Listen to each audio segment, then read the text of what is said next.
The CEO said 5 words that she thought were a small, ordinary putdown, and a man picked up a cardboard box and proved her wrong for the next 6 months. Anyone could do your job. That's what she said, in the middle of the open office with 40 people watching, at the end of a conversation that had started as a request for a raise and curdled into something colder. He'd asked quietly, reasonably, for the first time in years to be paid what he was worth, and she decided to end the conversation with a reminder of where she stood. "Let's be honest, Sawyer," Diane Keller said with a small smile that was almost pleasant. "It's not a complicated role. Anyone could do your job."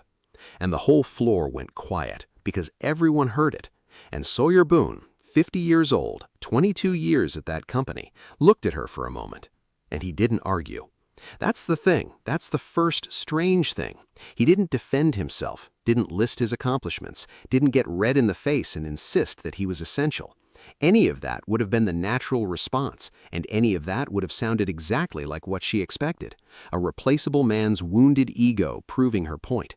Instead, he reached down to the desk beside him, where, it turned out, there was already a cardboard box half-packed, because the conversation had been heading this way for a while, and part of him had known it.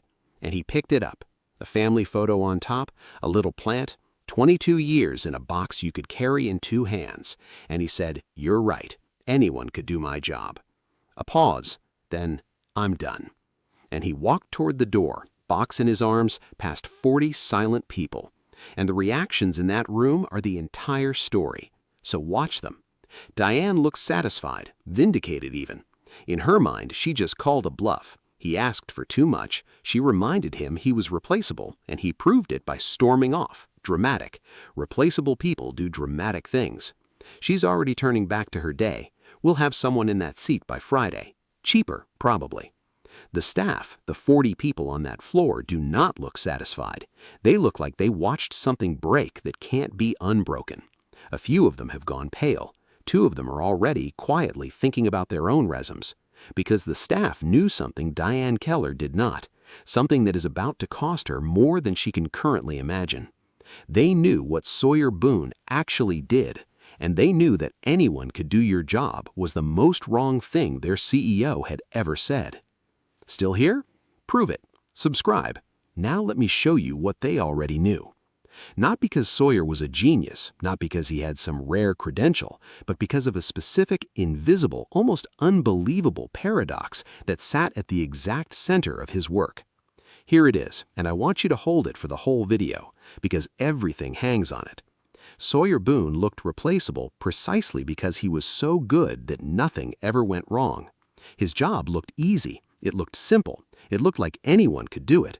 And the reason it looked that way, the only reason, was Sawyer Boone was so extraordinarily good at it that he made a genuinely difficult job look effortless. Diane Keller had made the single most common mistake there is about excellence. She'd mistaken looks easy for is easy, and she was about to spend 6 months finding out the difference. So why does a man agree that he's replaceable and walk out? What did he actually do that nobody could see? And what happens to a company when it fires the person who was quietly preventing every disaster before it started? Let's find out what the job actually was. If you'd watched Sawyer Boone work for a day, you'd have come away thinking his job was easy. I mean that seriously. You'd have watched him and you'd have thought, I could do that. Because here's what his day looked like from the outside. A man at a desk in a mundane-sounding role. Operations coordination, the kind of title that means nothing and sounds like nothing. Walking around, looking at things, asking a few quiet questions, and going home on time. No drama, no visible heroics, no fires. That's what it looked like. Here's what was actually happening, a dozen times a day, and it's the whole story. Sawyer Boone was the single point of judgment in that operation. He was the man who a dozen times a day made a small, unlogged, uncredited call that stopped a disaster before it existed. Let me make it concrete, because judgment is a word that hides everything. Someone would be about to ship something, a product, a deliverable, a report, and Sawyer would glance at it and say, "Hold that, something's off. Check the 3rd section again."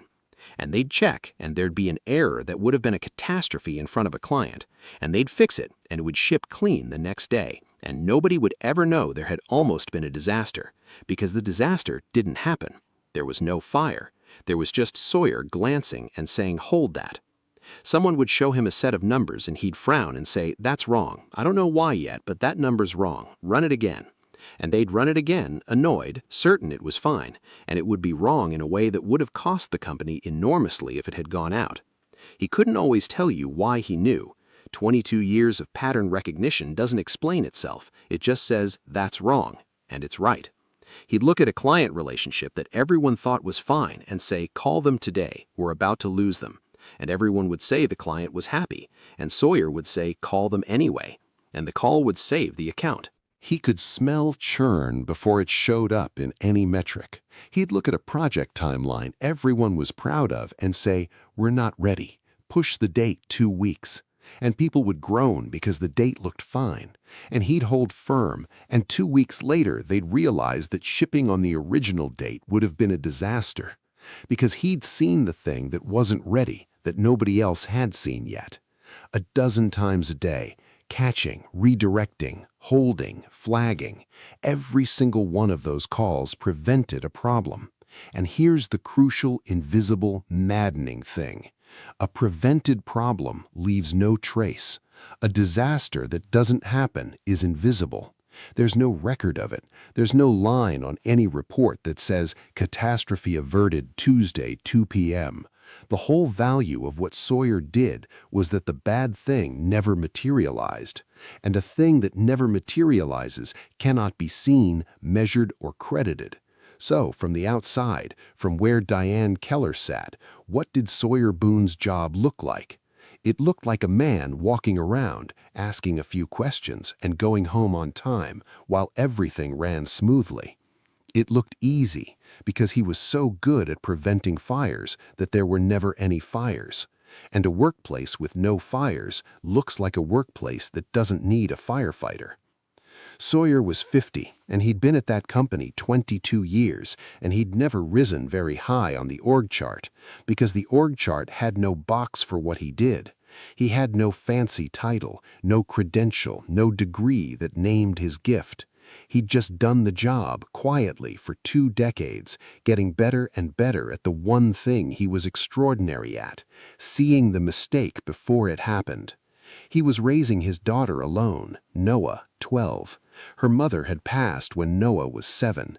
I'll say it once and move on, and it was the 2 of them. And Noah was, at 12, showing signs of her father's exact kind of gift, which matters a great deal later. And here's the thing that makes this story hurt. Sawyer had never asked for much. For 22 years, he'd done the job and taken his modest salary and never pushed, never negotiated, never made a fuss, because he wasn't that kind of man, and because the work itself was enough for him. Until this year. Until he finally, for the first time in 2 decades, walked into Diane Keller's office and asked to be paid what he was worth.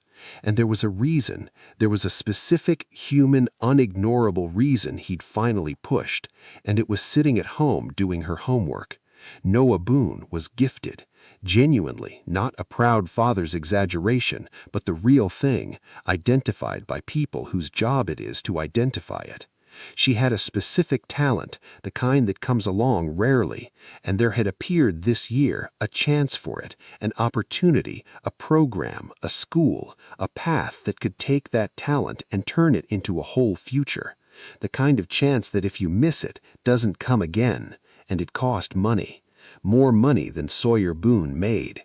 That's why he'd asked. After 22 years of never pushing, of taking what he was given, of being the quiet, reliable man who never made trouble, he'd finally walked into that office and asked for what he was worth, because his daughter needed it, because there was a door for her that money could open, and he was not going to be the reason it stayed shut. He hadn't asked for the world. He'd asked for a raise that reflected, even partially, the actual value of what he did, value the company would have recognized in a heartbeat if they could have seen it, which they couldn't because it was invisible by nature.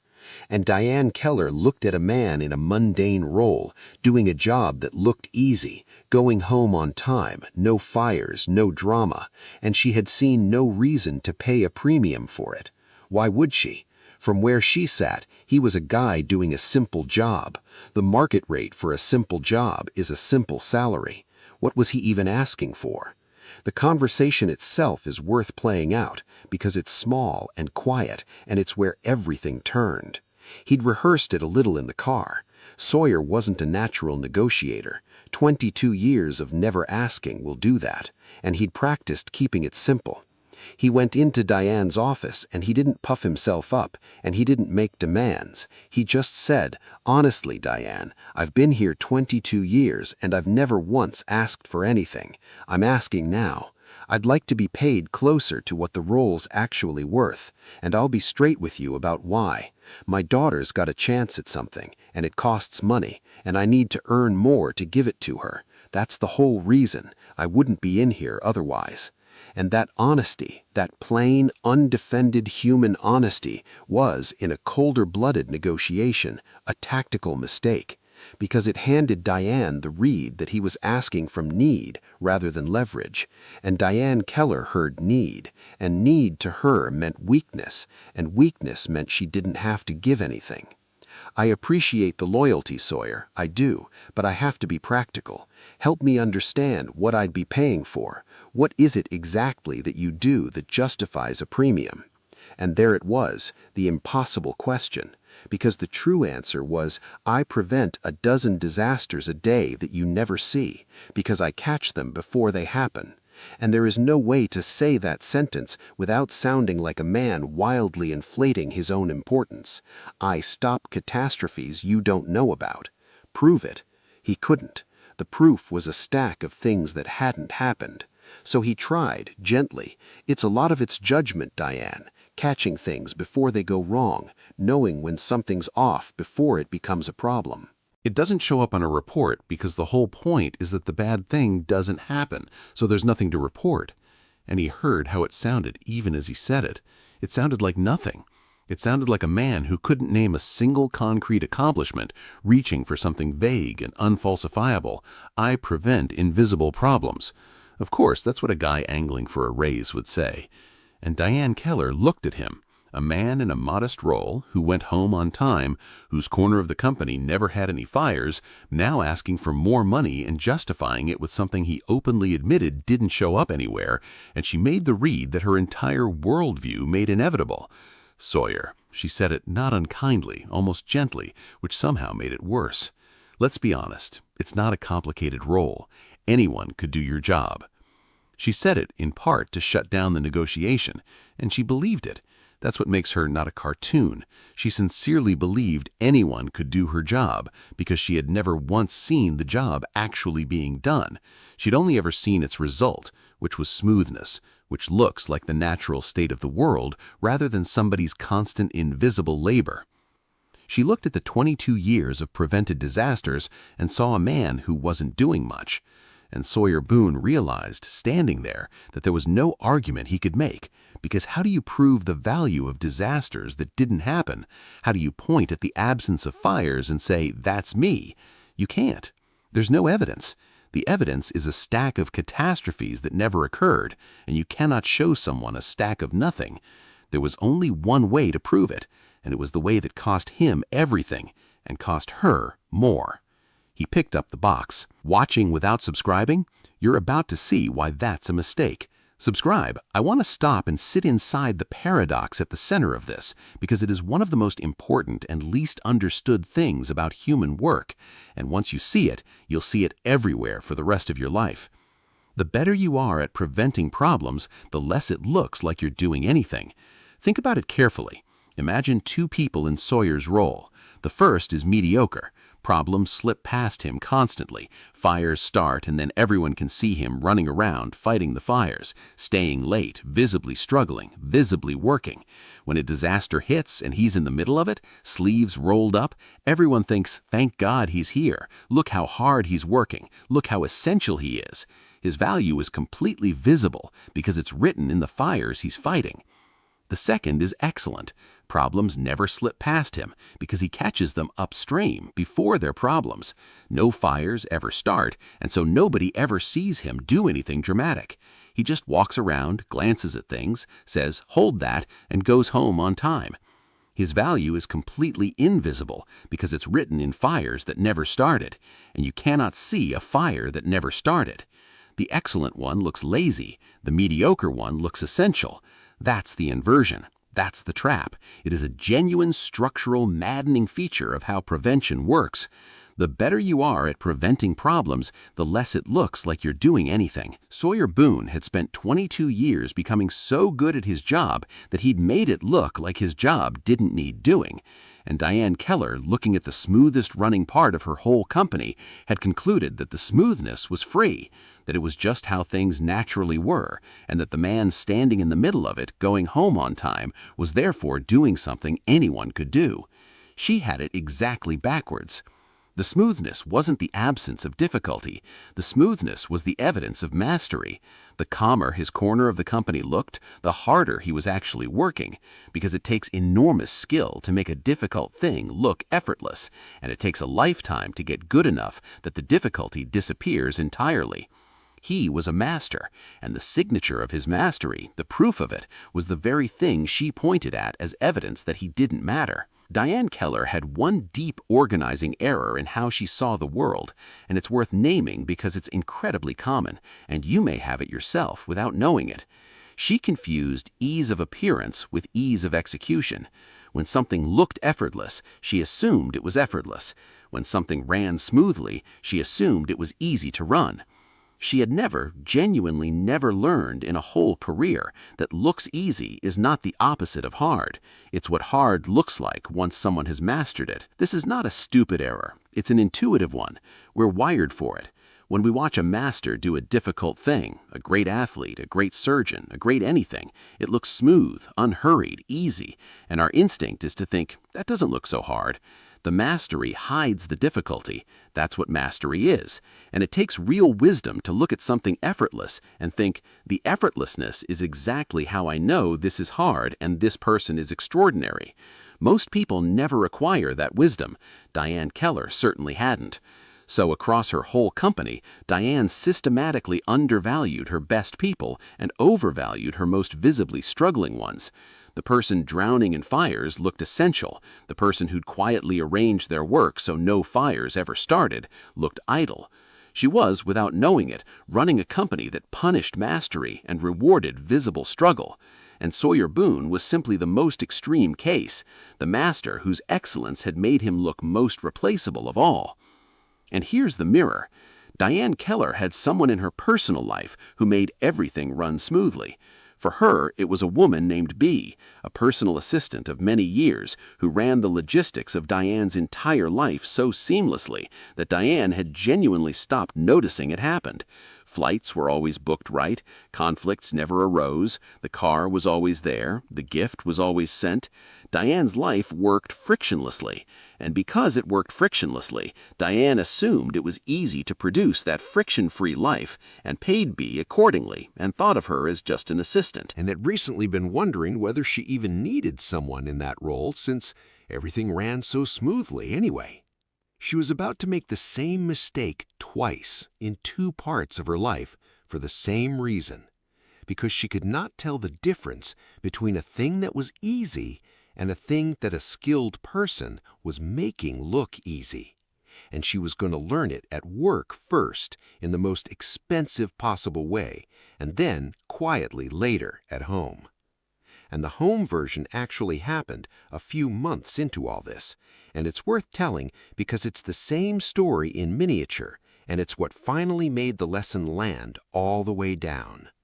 Around the time Diane's department was falling apart, she decided, for exactly the reasons you'd now predict, to cut back Bee's role. Everything ran so smoothly, surely she didn't need a full-time person keeping it that way.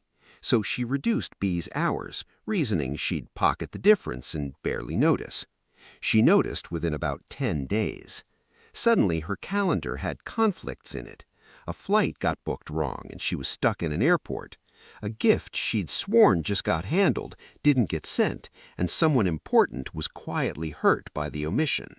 A dozen small frictions she had not experienced in years came flooding back into her life all at once, And she stood in an airport, delayed, holding a phone full of scheduling problems, and had the exact realization about B that she was, at the very same time, slowly having about Sawyer.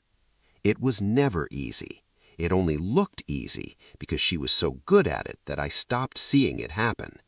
The smoothness of her whole life, the frictionless calendar, the flights that were always right, the gifts that were always sent, had never been the natural state of the world.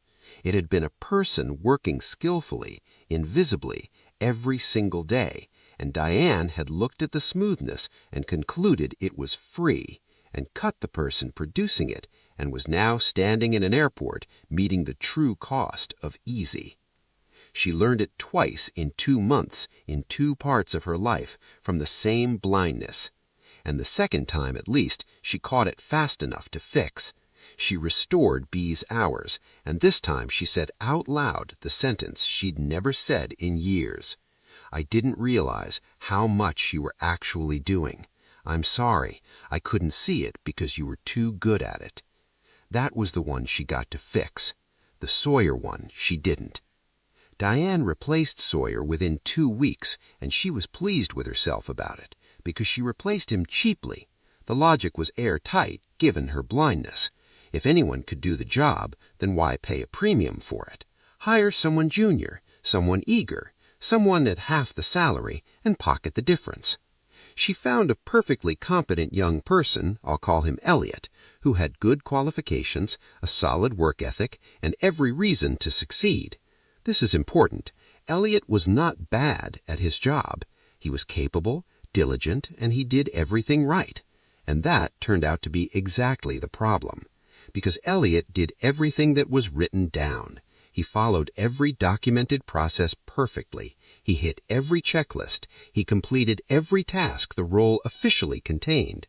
By every visible, measurable standard, Elliot was doing the job Sawyer had done.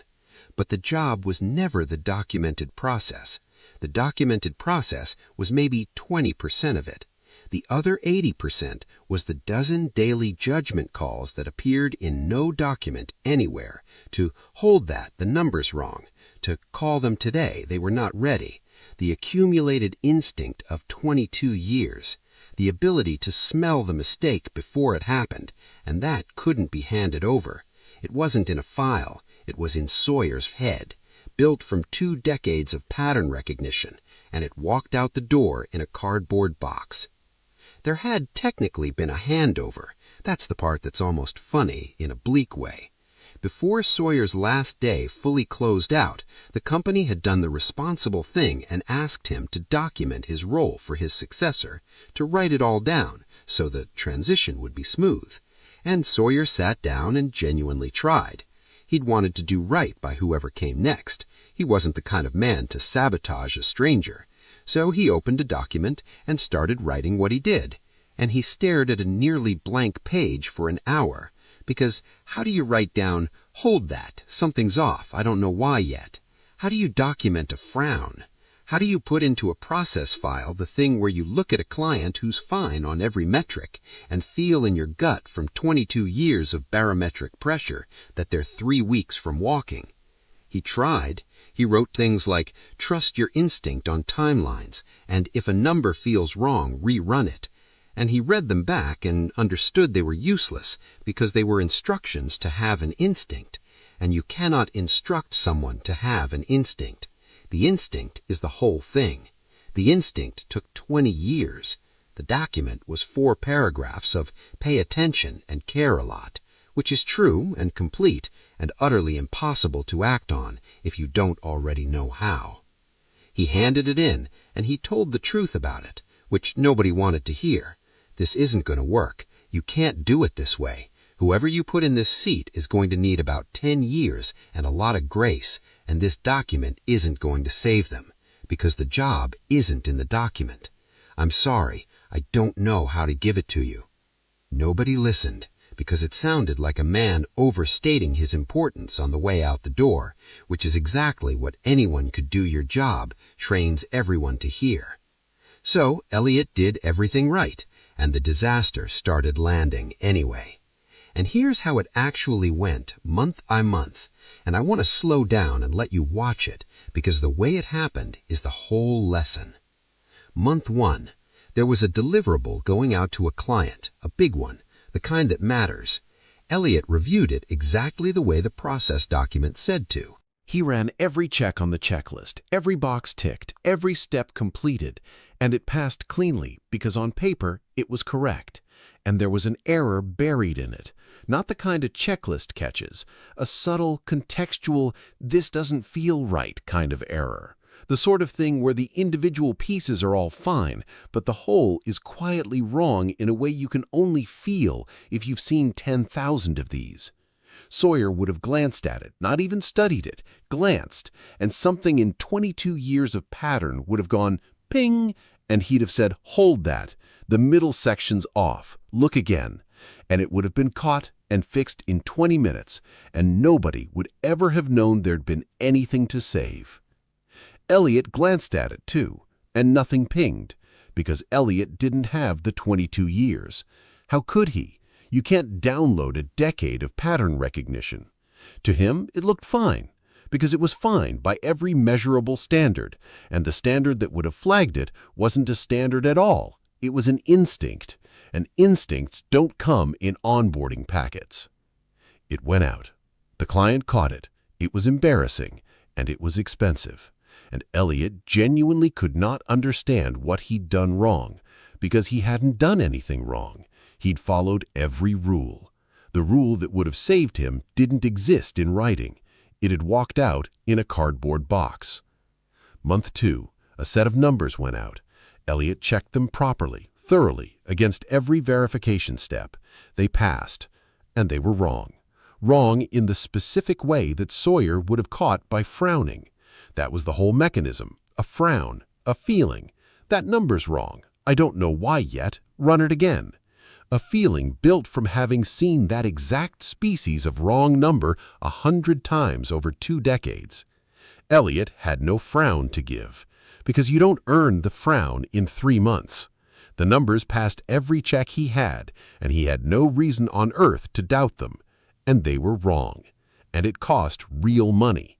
And again, he did everything right. That's the part that kept happening. He kept doing everything right, and it kept not being enough, because everything right meant everything documented, and the documented part was never where the job actually lived. Month 3 was the bad one. A major client, one of the biggest, left, and this was the purest example, because Sawyer would have seen it coming weeks out. There'd been a signal, some small change in tone, a slightly slower reply, a meeting rescheduled one too many times, nothing you could point to, nothing that showed up on any dashboard, but something that 22 years had taught Sawyer to read like a barometer. He'd have said, call them today, we're about to lose them, I can feel it. And people would have said the client looked fine, and he'd insisted, and the call would have surfaced the problem while it was still fixable. And the account would have been saved, and again, nobody would ever have known there'd been anything to save. Elliot watched the same client. On every metric, they looked fine, right up until the email arrived terminating the relationship, because the warning signs weren't on any metric.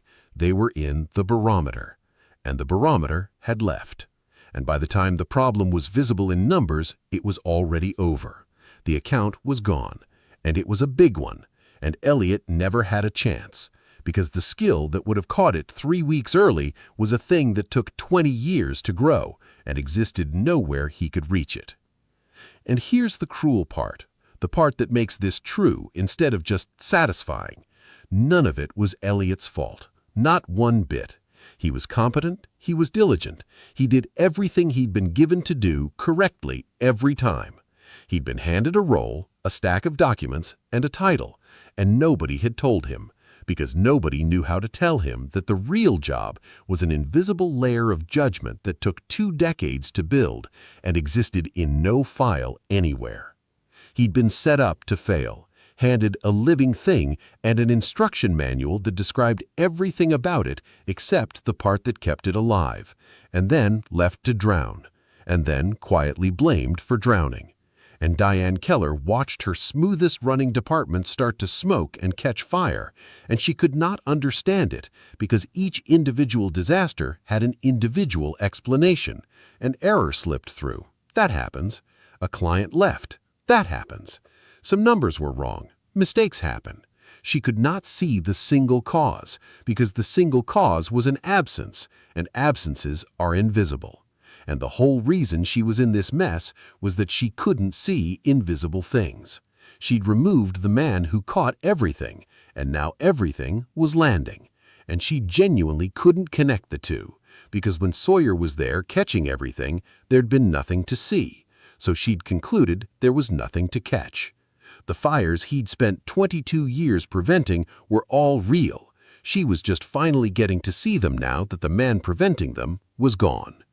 By month 4, Diane Keller was in real trouble, and she'd started slowly, painfully, to understand. It began with a single conversation. One of the senior staff, one of the people who'd watched Sawyer walk out, finally said to her face the thing that everyone knew and no one had said. "Diane, you know why everything's falling apart, right? We've had some bad luck with—" "It's not luck." The person was blunt, past caring. Sawyer used to catch all of this, all of it. Every one of these disasters, he'd have seen it coming and stopped it a week early, and you'd never have known there was anything to stop. That's what he did, Diane. That was the whole job. He didn't do the easy thing you thought he did. He did the thing where nothing ever went wrong, and the reason you thought it was easy is that he was so good at it that nothing ever went wrong. And Diane Keller sat with that, and for the first time the paradox came into focus, and it was horrifying, because she realized she'd had it perfectly backwards.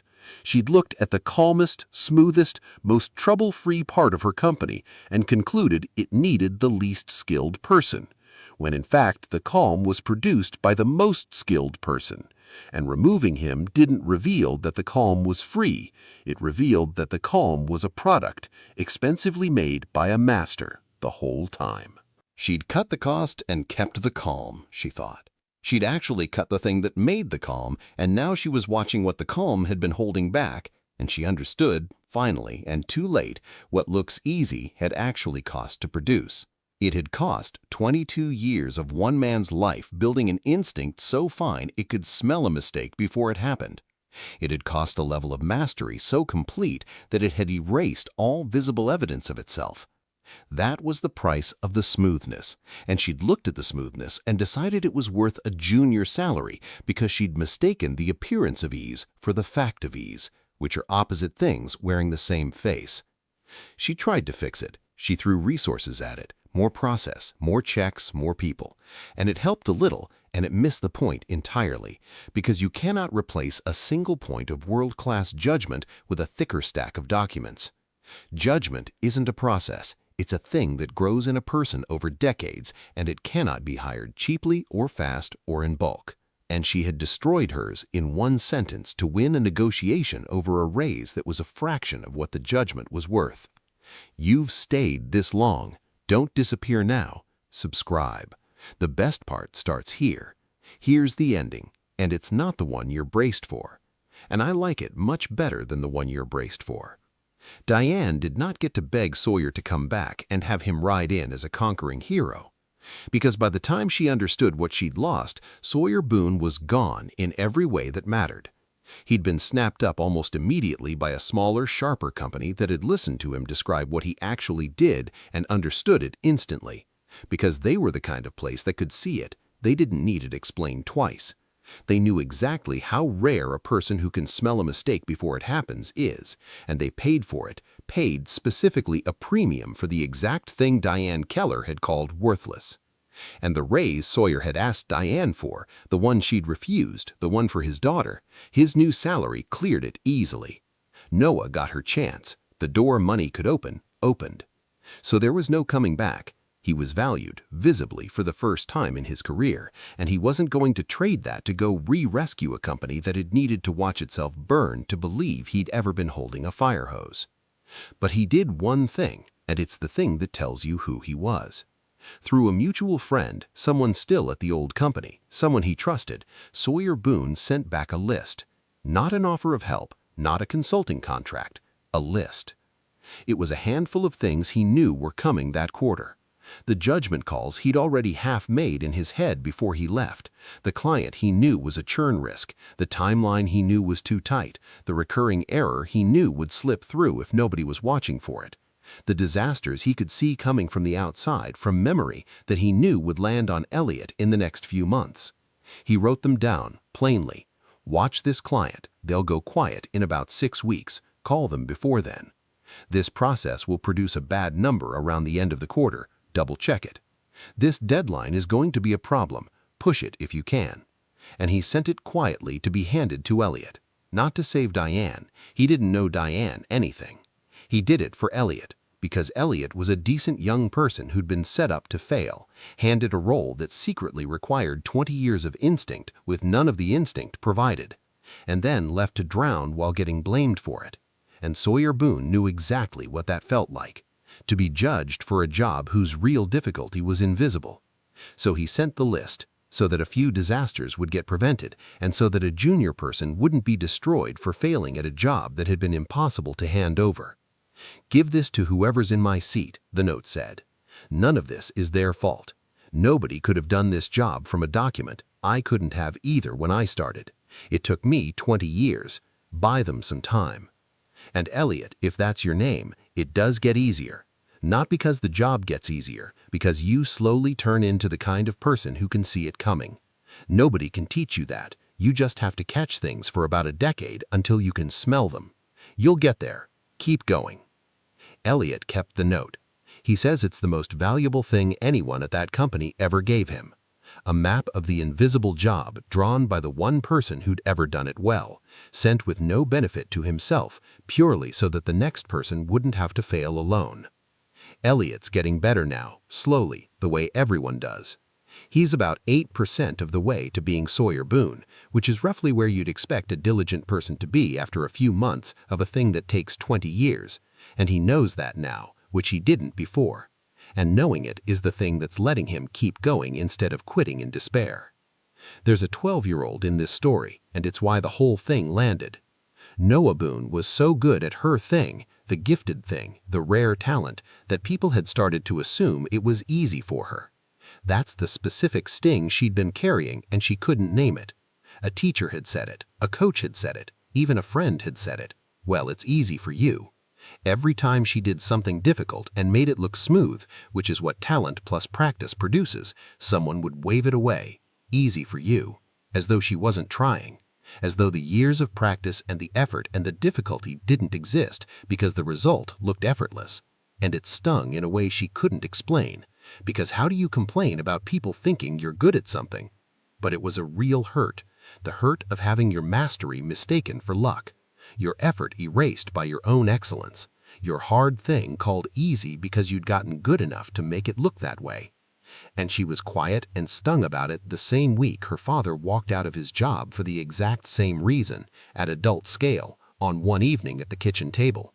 He told her the whole story. The raise, anyone could do your job, then I'm done, the box. And when he finished, Noah said, "So she thought it was easy because you were good at it." That's exactly right, kiddo. That's what people say to me. It's easy for you, like I'm not even trying. And Sawyer Boone looked at his daughter and realized she'd been living the smaller version of his whole catastrophe and understood it faster than his CEO ever would. Noah, listen to me, because this is one of the most important things I know, and it took me 50 years in getting fired to really understand it. He leaned in. Looks easy is the highest compliment there is, and it's the biggest trap there is at the same time. How can it be both? Because looks easy is what mastery looks like from the outside. When you get really good at something, good like you're getting, the difficulty disappears from view. You make the hard thing look effortless. That's not a bug. That's the whole goal. That's what being excellent is. He nodded. So when someone says it's easy for you, what they're actually telling you without knowing it is you've gotten so good that I can't see the work anymore. That's a compliment, the biggest one. But it doesn't feel like a compliment. No, because here's the trap, half. He held up a hand. Most people can't tell the difference between looks easy and is easy. They see the effortless result and they think it was effortless, that you didn't try, that it came free, that you got lucky. And so the better you get, the more people will assume you're not working. The more you master something, the more invisible your effort becomes, and the more people will undervalue it. He shrugged. That's what happened to me. I got so good at my job that my boss thought the job was nothing. Same exact thing that's happening to you at 12. It's the same story. Noah thought about that for a long time. So what do I do about it? Just let people think it's easy? You do two things, kiddo. One, you find the people who can tell the difference, the ones who look at effortless and think, that took years. That's real. I see the work. Those people are rare and they're worth everything, and you build your life around them, the teachers, the friends, the eventual bosses who can see mastery for what it is. My new company sees me. I spent 22 years somewhere that couldn't, and 2 weeks finding somewhere that could. They're out there. Go find yours. And the second thing? The second thing is, don't you dare get worse to look more impressive. He said it firmly. There's a temptation when people undervalue your effortless thing to start visibly struggling to make it look hard so people credit you. Don't. Never make yourself worse so lazy observers can see you sweat. Stay excellent, make it look easy, and just accept that some people will never understand what that costs, and let them be the ones who find out the way my old boss is finding out right now from the shape of the hole I left. Noah Boone got her chance to program, the door money opened, and she's learned to spot quickly the people who can see the work and the people who can't. She gives her best to the ones who can, and when someone says, "It's easy for you," these days she just smiles, because her dad taught her what that sentence actually means. It means you've gotten so good I can't see you trying anymore, which is the whole goal, which is the highest compliment there is, wearing the disguise of an insult. Here's what I want you to take with you. Looks easy is what mastery looks like from the outside, and we systematically undervalue the people who are best at things precisely because their excellence makes the hard thing look effortless. This is one of the most important and least understood truths about human work, and once you see it, you'll see it everywhere. The master makes it look easy. That's not incidental. That's the definition of mastery. The great athlete moves smoothly. The great surgeon works unhurried. The great anything makes the difficult thing look effortless because they've absorbed the difficulty so completely that it's disappeared from view. And then the rest of us watch the effortless result and conclude that it was effortless, that it came free, that it was easy, that anyone could do it. We mistake the smoothness for the absence of difficulty, when the smoothness is actually the evidence of enormous, invisible, mastered difficulty. And it leads to a catastrophic inversion, the exact one that cost Diane Keller her best department. The better someone is, the less they appear to be doing, and so the less we value them. The person visibly struggling looks essential. The person who's so good that nothing ever goes wrong looks replaceable. We reward visible effort and punish invisible mastery, and we do it constantly, and we almost never notice until the master walks out with a box, and we finally get to see all the fires they'd been quietly putting out for years, all landing at once now that the person preventing them is gone. Because that's the cruel test, and it's the only one that ever reveals the truth. You don't find out what the smooth-running person was doing until they stop. The value of prevention is invisible by nature.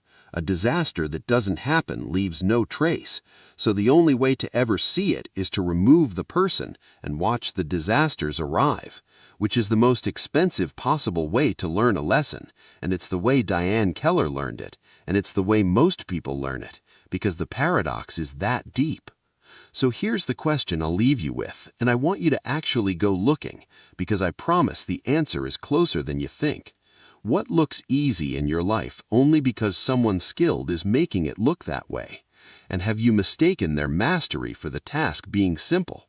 The colleagues whose corner of things never has fires, the friend who makes a hard thing look effortless, the family member whose work keeps everything running so smoothly that you've concluded it must be easy to run, the person whose whole excellence is that nothing around them ever seems to go wrong. You've probably looked at them and thought on some level, that doesn't look so hard. That thought is the trap. That thought is exactly the mistake. The smoothest running things in your life are almost never the least difficult. They're the most skillfully maintained, and the person maintaining them is at maximum risk of being undervalued at the exact moment they're doing their best work, because their best work looks like nothing happening. So go find them and do the thing almost nobody does. Tell them you see the difficulty underneath the ease. Not, you make it look so easy. That's the backhanded version. Say the real thing. I know that's actually hard, and I know the reason it looks easy is that you're extraordinary at it. I see the work. I see what it costs. Because anyone could do your job is what people say right before they find out that no, actually they couldn't, and it took someone 20 years to make it look like they could. Don't be the one who finds out from the shape of the whole. If you watched all the way here without subscribing, you already know you should. We'll be back with another story soon.